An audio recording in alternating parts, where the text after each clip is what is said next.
think if we let go, and I need energy today since there's not a lot of us. Everybody stand up, please.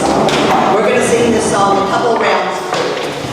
Let it just fill your body with energy, because I need that energy for this talk I'm doing. Okay, ready? It starts with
my whole attitude.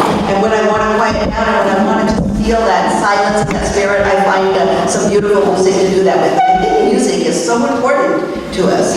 So that's why I kind of picked this today. And it's funny that nobody knew it. I think, you know, I went to Camp Ruganunda in Yakima, Washington. And we had all these camping songs. And I thought everybody knew them, you know.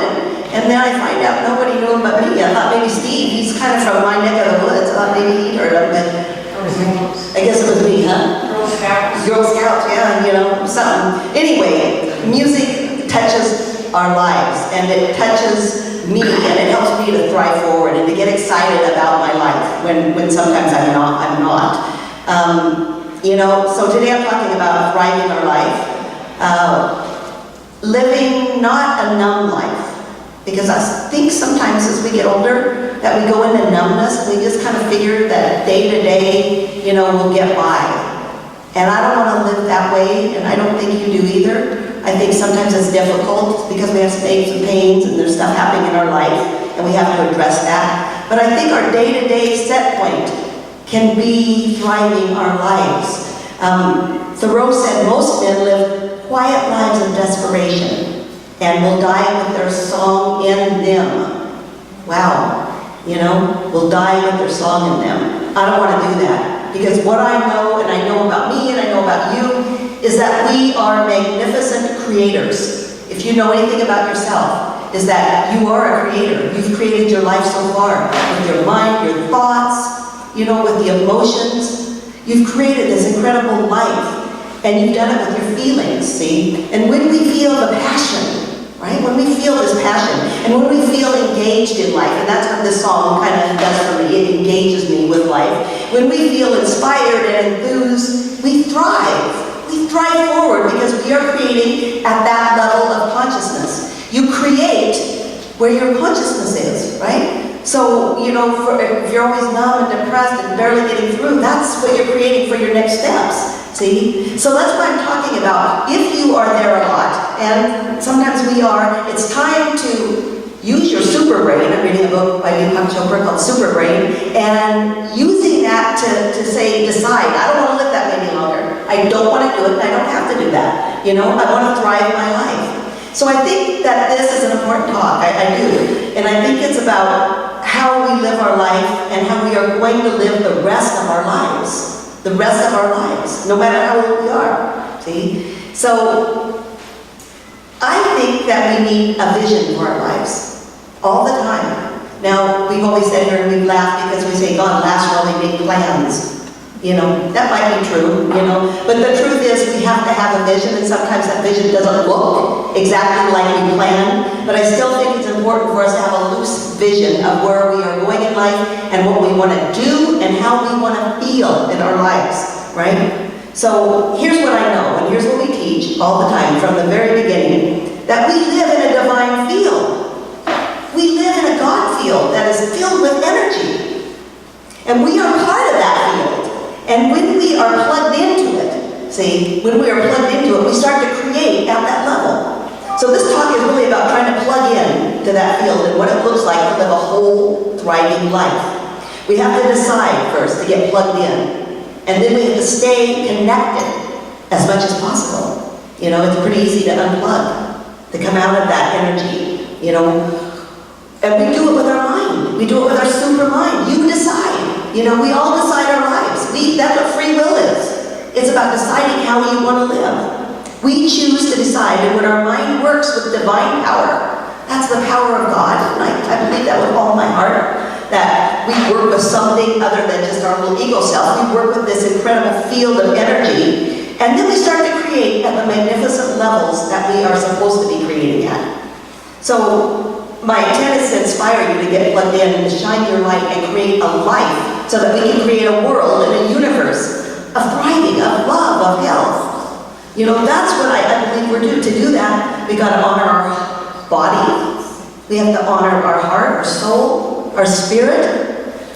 We all work together. We're not just one thing. We're not just spirits down here. We're bodies too, right? Buddha said the mind is everything. What you think, you become. Buddha said that how many years ago? What you think, you become. Mary Oliver says, what are you doing with your one precious life?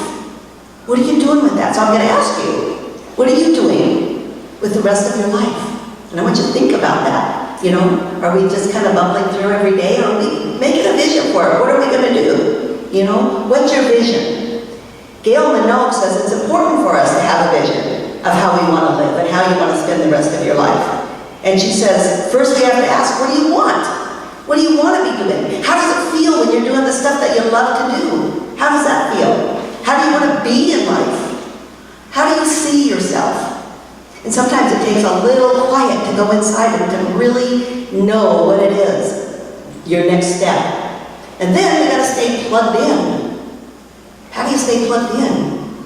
That's the quiet part of us. That's going inside and finding that incredible field, the field of God inside of each and every one of us that is ripe for manifestation, for what we want, you know? It seems like I've had plans my whole life. You know, I've always decided what I want to do. They never turned out quite the way I thought they should, right? But somehow, if I got up and went through the struggles in life and stayed on the path, stayed plugged in as much as possible, I was guided to where I needed to be anyway, you know? So I guess that's what I'm trying to say is that, you know, for each of us, we need to make that choice, you know, and what I know is that it happens only when we are connected, right? It happens only, and here's the truth, sometimes you're not connected. I went in, I think it was Tuesday when we had Women's Wisdom, and you know, Julie and I talked about this. It's been a hard year, and it's been, you know, we've lost a lot of numbers here, and it's hard for us, and I'm going to be honest with you. It's not easy to see, you know, people dwindling, to see people you love, you know, gone, and it's like, wow, you know, are we coming to the end, you know? So anyway, I've been kind of talking about that and thinking about that a lot, and I went into Women's Wisdom on Tuesday, and I got in there kind of, and I had a, you know how when you don't feel good anyway, you start to go to the negative, you know, and I had a neck, I don't know what happened, my neck all week, my neck hurt, and it just didn't feel good. I got into Women's Wisdom, and there was two of us. And I went, oh, great, you bring them again, you know, two people. Okay, so I started to talk about, not my problems, but about common ground and, wow, what's happening? What are you going to do here? You know, it wasn't too inspiring, and that's okay. I think I was authentic. I think they were, you know, the people that were there were, you know, listening. We started to talk, but as I started to say, well, this is really what I'm interested in, all of a sudden more people started to come. We ended up with, I think, close to 10 people. It was quite a few people that ended up showing up. And wow, I have to tell you that I had lost some energy, but by the time that we started talking about common ground and about how they felt about common ground and about how, you know, we can do what we love, the energy started to raise, right? And it started to feel good again. And it just showed me, I mean, it was just such a lesson for me to know that my path needs people, right? That I love you guys. It was really neat to be able to see all these people come and talk, and we laughed, and we had a great time.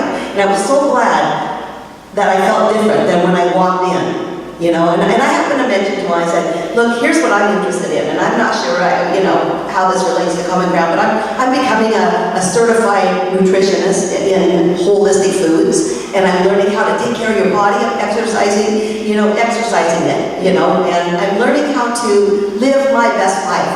And I'm thinking that our lives are whole, right? We have to live in a holistic way, is what I'm saying. Not only, are we working on meditation in our spirit and feeling God, because that's number one, that's key for me, but we got a body that we have to take care of, right? We have a body that's there to do what we need to do. And it's important as we get older to know that and to know the steps. And so, anyway, I happened to mention that, and I said, I'm kind of excited about, about learning about how much influence our brain has on how we live and how we need to do something different with the body. So we started talking about that. They were interested in it too, right? They're going, wow, we're interested in that kind of thing. So we kind of talked about, well, okay, that's some ideas. And I think ideas is where the creativity is. That's where everything starts. See, I know that life is creativity. And when we're not plugged in, we don't get that creativity. I got plugged in as I got to the class because of you guys, so thank you. It meant a lot to me. When I went away, I felt good. I'm supposed to inspire you, but you inspired me. So thank you for that. I know that if I don't feel the movement of creativity, it's like, man, my life gets numb. And I actually feel it. I can't even tell you that when I do a talk sometimes, I know when I'm plugged in and when I'm not. And I try to, what am I going to do? But when I feel it, you can feel it too. And I know that. And I know that with all my heart. And that's what creativity is. It's a motion. It's motion. It's energy. And you've got to open up to let it move through you to decide what you want to do. And when I know that you do that, what I know is that the synchronicities start happening, right? So I get home, and I look after my emails, and I see some video email. People send you video emails from Gail Minogue, right? Gail Minogue is the lady that started Judy and I off on Common Ground. We met with her. She's a numerologist, and she's not woo-woo. She's really down to earth, and that's how we started Common Ground. So her video says, "You planned your life before birth." That was the name of it. You planned your life before birth. It was about like soul agreement or something. And so I usually don't read those things, but I happen to, or listen to it. I happen to listen to it. And man, it just took the victim right out of me, right? It took the victim right out of me because I believe it with all my heart. And so it kind of helped me with the direction of what I was thinking about going in my life, and also about this talk, Bottom line, here's what she says, and it's important because I want to incorporate this into my being, and maybe into Common Ground. But she says that, we got a plan. All of us already have a plan that we need to fulfill in our life. That it's our destiny to fulfill that plan that we said we would fulfill before we took birth. You can believe that or not, I don't know. I've been talking about it to some people and they just go, oh yeah, right, But I've talked to the wrong people. I talk to other people and go, yeah, I'll believe that. Yeah, I'm not even sure it matters. All I know is it makes me feel good and it makes sense to me. So here's what she says. We got a body. You were born with one body. And in that body is an energy package. And we have to take care of that body to carry it out. And here's what's really neat, is our blueprint is here right now for about 120 years. There you go, Alice, there's 130 that you're going to live to. You're right on. Here's what she said that. We're supposed to be living, all of you. All of you are about, you're just getting out of middle age. That's the truth, She said 120 to 130. But she says when you're 30 to 40 years old, you're just starting to integrate yourself. You're still in childhood. And now we look back and when you were 30, don't you think that's true? So she says that 30 to 60 are the middle years and midlife begins at 60 years old. She said, don't ever retire because your soul never wants you to retire.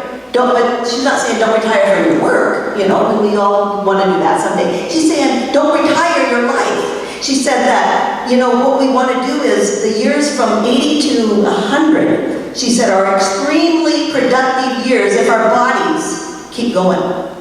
That's why our bodies are important. That's why our mind's important. She says that's true. She says most people can't because of their health. right? They haven't taken care of themselves. So she said, you gotta honor your body right now, no matter how old you are. Learn about nutrition, learn about healthy food. So this is why I'm saying that synchronicity is because I'm reading all this stuff and I'm taking my life in this direction. I'm going, yeah, you know.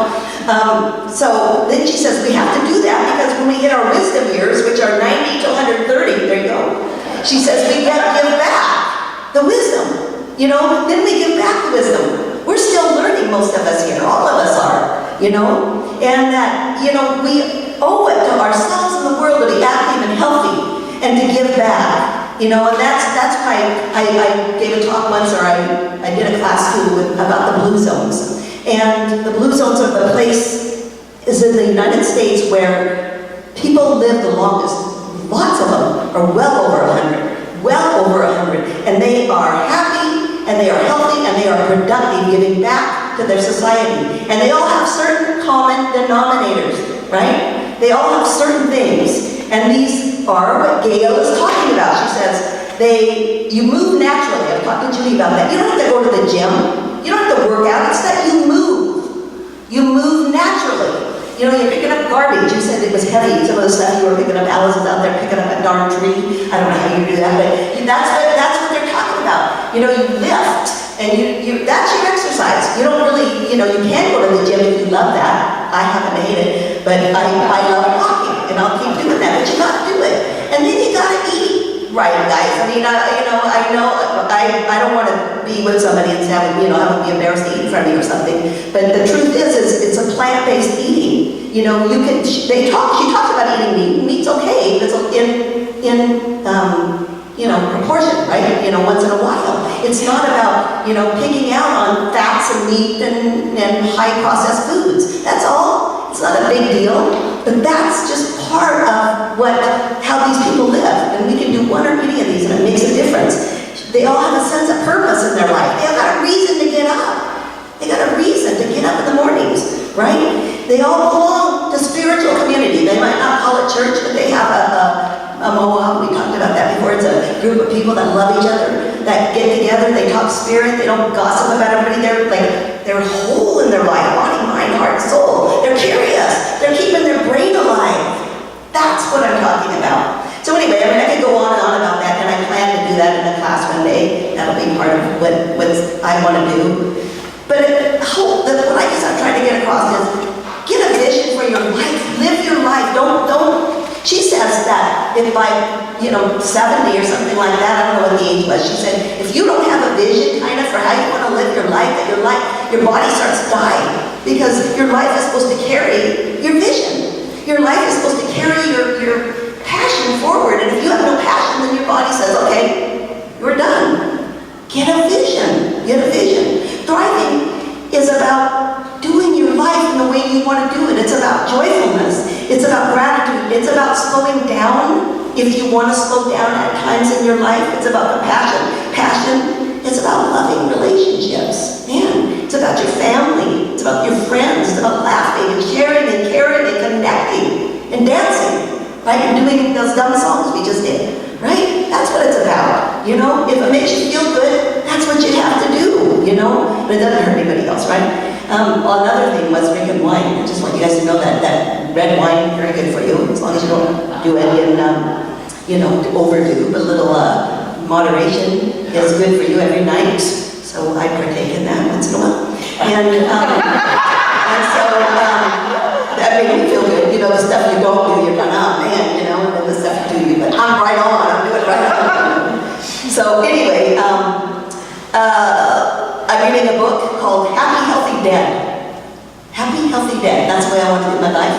And remember, you've heard about that book before. And it's just about living a happy, healthy life and then just dropping. It's not like hanging on, really with a painful, hard life. That's not healthy. And she mentions these kind of things too. Here's what we have to remember, and I'm running late, so you're gods in the making. In the Bible it says, we are gods. There's a guy that says, we're gods in the making, which means that we can do anything that we need to do. We have the energy and the love of God inside of each and every one of us. There was a lady not too long ago that said to me, I've lived my life, now what do I do? Her husband had died. And at At the time, I didn't know really what to say to her. It was when I was doing my tip job. And I thought about it, and I wrote something. And here's what I would say to her today if I could see her. Your life is precious. Every second that you are breathing and living is contributing to the world and everything we are connected to. That's why it's important to share yourself, your unique gifts to the world. Love your body. Treat it with respect. Nourish it with healthy food and drink and red wine. Exercise it properly. It's never too late. Find quiet time to nourish your soul. Be quiet, meditate, find God. Pray, whatever is right to you. And find a community of friends and make the effort to reach out to others. Volunteer where you're needed and do something that you care about. Don't forget, ever, who you truly are, because you are a sparkling star in this beautiful galaxy. You are a one-of-a-kind creation that has come to share your unique light in this universe. Believe in yourself, stay true, and love yourself and love others. There is possibility ripe in every thought that you hold. Be grateful for everything, and no matter what, invite your heart, your beautiful heart, to lead the way always, and that will help us all to thrive. Thank you.